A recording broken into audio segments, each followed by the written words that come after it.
Hey everyone, Suzi here, and today we're playing Watcher of Realms. For today's video, we're going to go through the dev insights from July 15th. There's also a separate survey that is in the Discord only regarding the dev insights, so I'm curious and we'll do that too.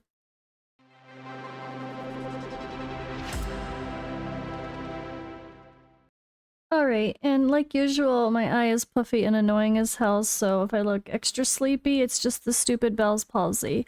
But yeah, not too crazy long if I have insights here, so I might try to read them all. Or maybe, okay, maybe it's still long. But I'll skip some duplicates or things that aren't as... I usually tend to skip the things that don't really have an answer. So like, people had asked me before, like, why'd you skip that one? I'm not reading every single one of these usually, unless it's the hot topic ones, because sometimes they're like, yeah, we'll think about it, or no, we're not doing anything about that. But like, if it's not, or just pay attention to the news. Some of those generic answers, I don't feel like it's really adding much value for me to just read that, just for the sake of showing that it's been addressed, you know. All right, the first question actually includes one of my feedback in my direct submission. So Commander A, can you please switch back the position for gear swap? Replacing that with the gear enhancement or gem enhancement is annoying.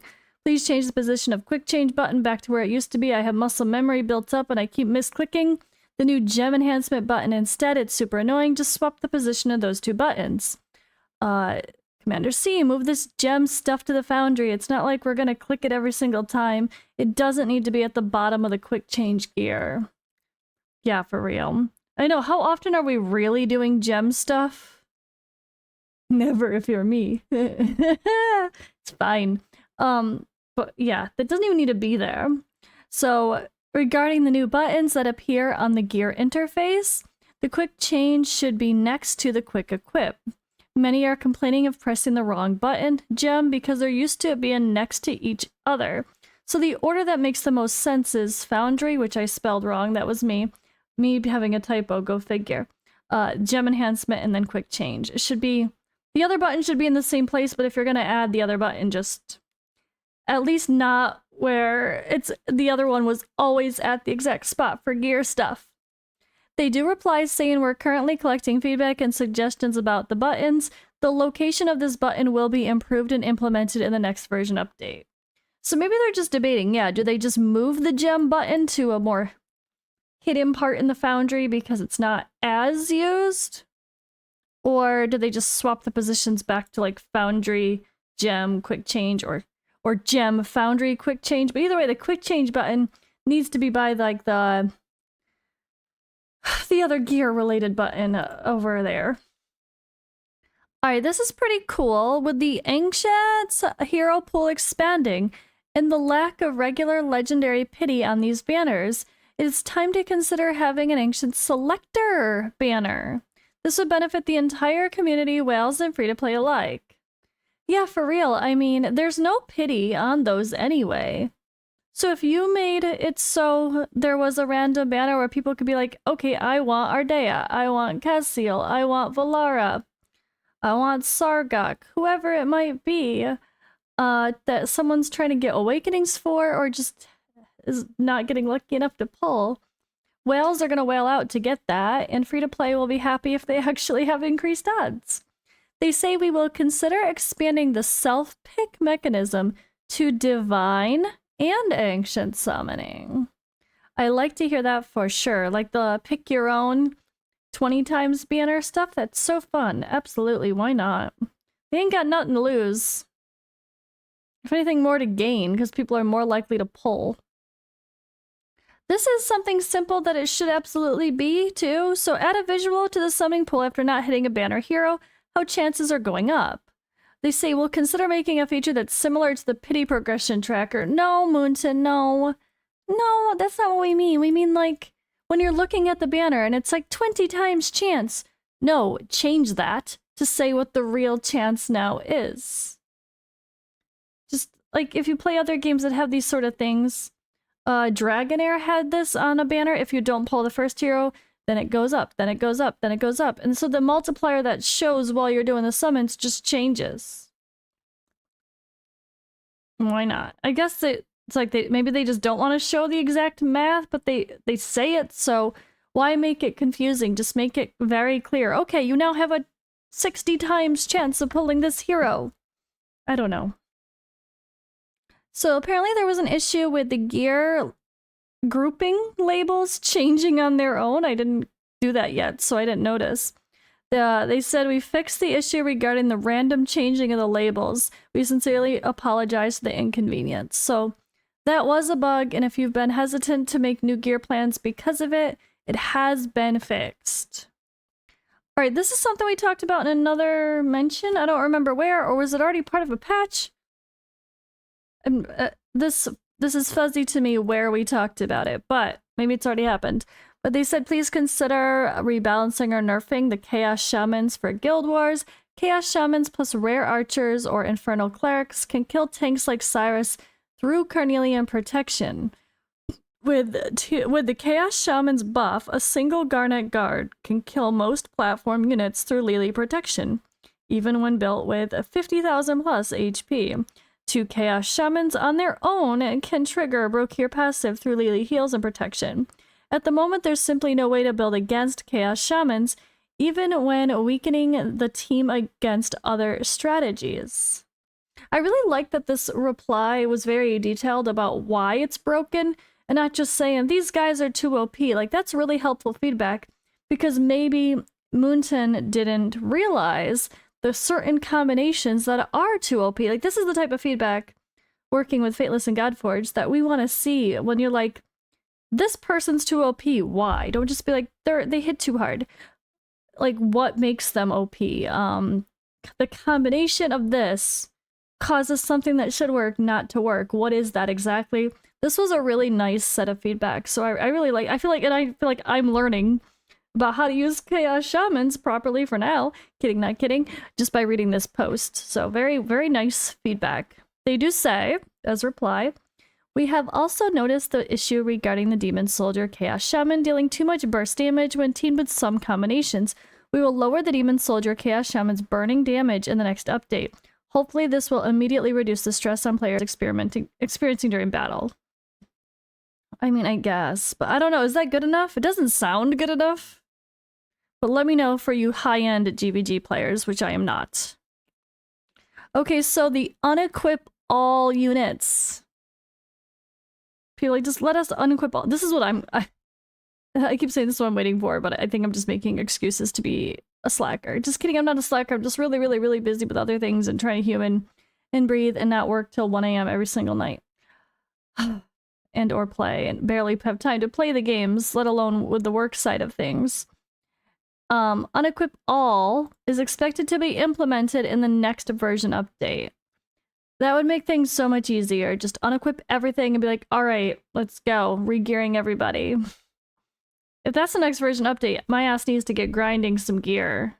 Which I was just trying to grind my gear dungeon keys, which I have a shit ton of extra ones. And then I was getting a terrible seeds, so I need to redo it. Alright, so this is one of those big debates. I've heard an argument to both sides. The question 10 says, can we get some kind of way to try Malric stages and back out, or try them without any rewards? It's ridiculous having to go in without much knowledge of the stage. So the RNG of that, and the struggle and the, I guess, excitement of if you fail, you get nothing, is part of what makes it extra challenging and interesting to people as well. I mean, I'm not one of those people, but I understand. I like to be able to experiment, and if I fail, I don't want to be penalized for failing when the resources are so scarce. If it wasn't easy to get resource, okay, fine. But because the resources are so scarce to get the good ones, and then if you fail at the good one, that's even more of a kick in the nuts if you're a dude. Yeah, and I don't like the sound of that personally, but I also understand the idea of that's the thrill, that's the excitement. This is the first time they've done a high stakes battle where it's a precious resource and you need to succeed or you get nothing. So there's a little bit of excitement to that and high value for competitive players, but it's not very friendly overall. So they do reply saying they will increase the durability of trial keystones in the future. The same stage can be repeatedly challenged multiple times before a keystone breaks. It's expected to be implemented in the next version update. So yes, they will be letting you attempt to challenge a trial. Maybe it's just limiting it. Like, not necessarily letting you do it endlessly, but you get third time's a charm, right? 3 strikes, you're out. Let you try something. Okay, the first time you go in, you just see what it's about, and then you try it for real. The second time, if you fail, you've tried the whole stage. And then the third time, it's like, you better get it. I like that, actually. It still has pressure, but maybe it's a good middle ground. Alright, this is going to be a long shot. Create a different map every 2 to 4 weeks that can only be challenged with specific heroes and gear that come with the map. It should be hard to solve, but not impossible. Players get rewarded based on completion time. This keeps things fresh for players and gives CCs fresh content regularly, unlike Honor Gauntlet, which is just more arena, and a lot of players have zero interest.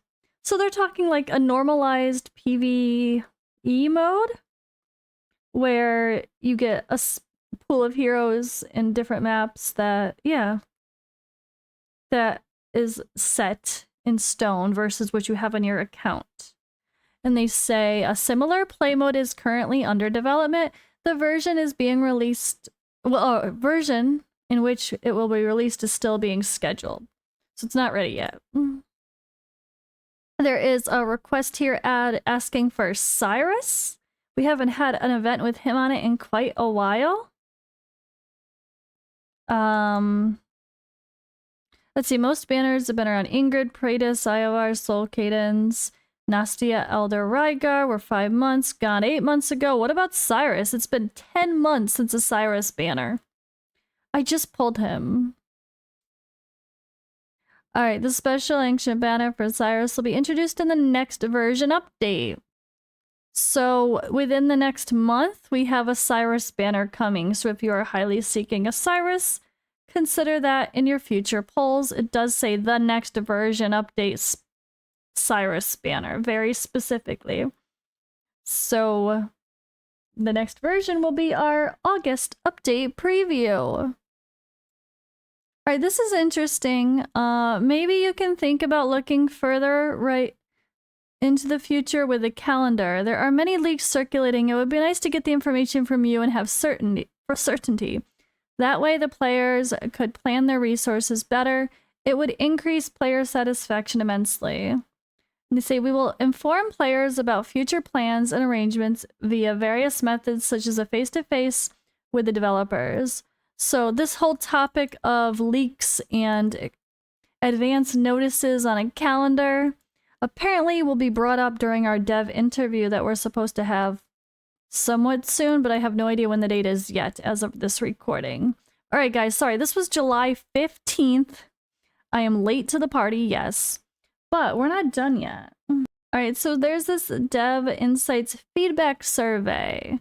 So this is a weekly feature in our Discord channel where the Watcher of Realms team answer player questions. It's designed to boost transparency, gather community feedback, and help us continue to optimize the game experience.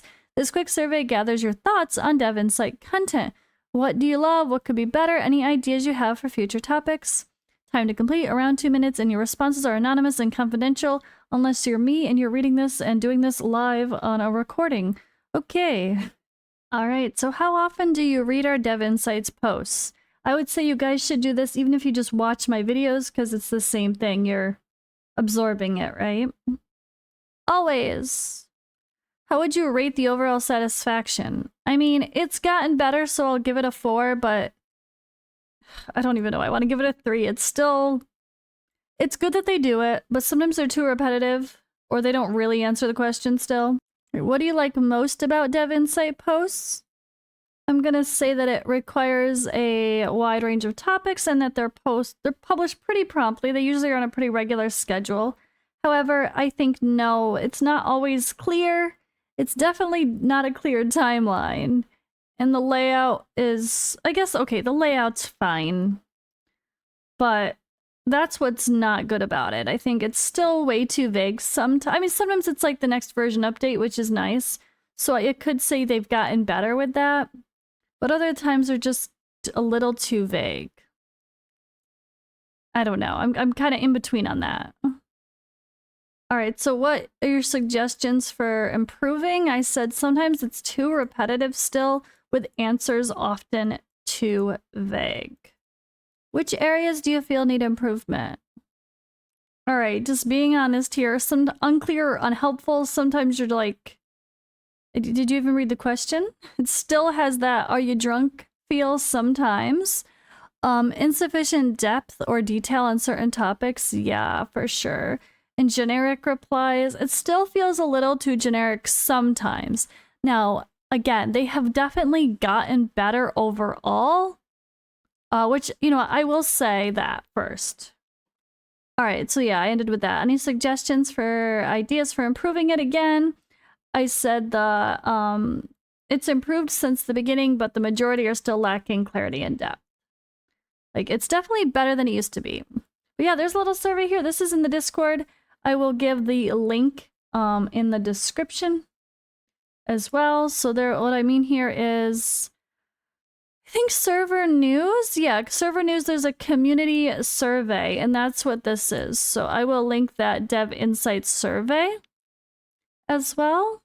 And yeah, if you guys are curious where I find the Dev Insights, it's just here in the bar counter, Dev Insights, and they have this new format.